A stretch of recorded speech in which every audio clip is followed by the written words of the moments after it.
FB tweet. Pinterest email send text message print.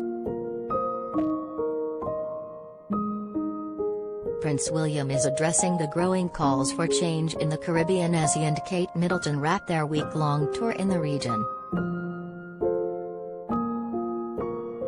Speaking at a black tie reception in the Bahamas on Friday night hosted by the Governor-General of the Bahamas, Sir Cornelius Alvin Smith, who represents Queen Elizabeth in the island country, he acknowledged that views of the monarchy are rapidly shifting in the Caribbean countries where Elizabeth remains head of state.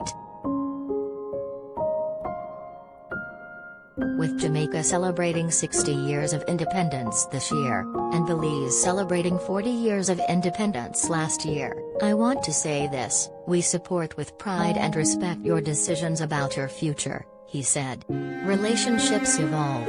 Friendship endures.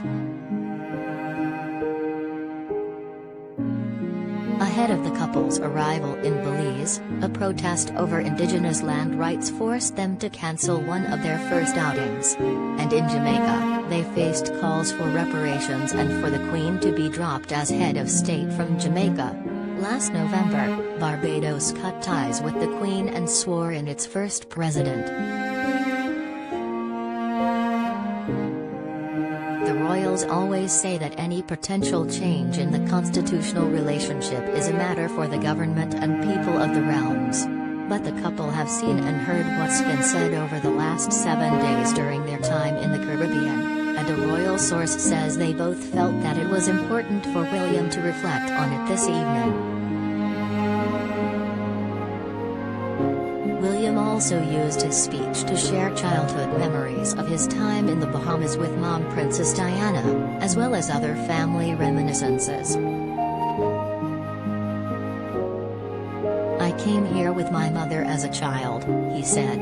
Snorkeling around the James Bond wrecks off Nassau left me with the most vivid memory of your beautiful blue waters. For a young boy, obsessed with 007, it was the best holiday ever.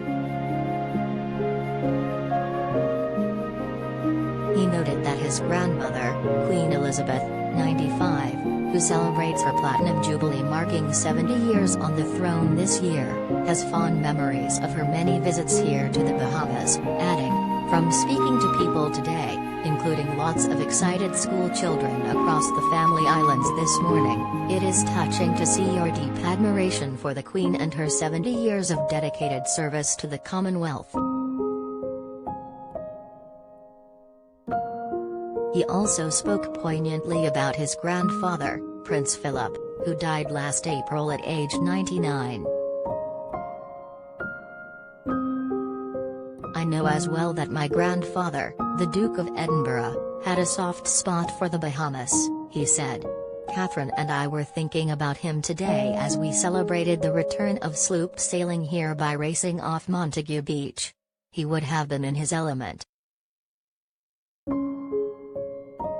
Referring to the earlier race that pitted the competitive Cambridges against one another, he joked, "As for the race result, discretion is the better part of valor.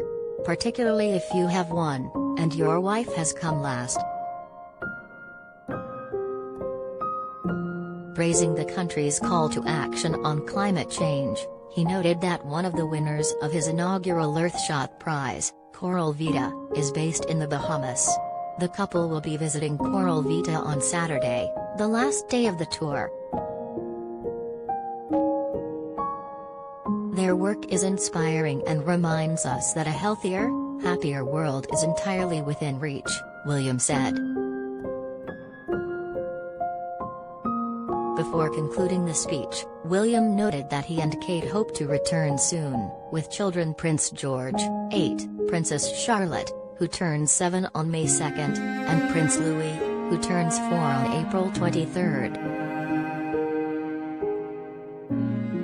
"Catherine and I have been delighted to visit you here in the Bahamas this week, and to make so many new friends," he said. 2 days is simply not long enough. We'll just have to come back. Not least because our children will be as excited about snorkeling around the James Bond wreck as I was." by Michelle Tauber at Michelle Tauber. By Simon Berry.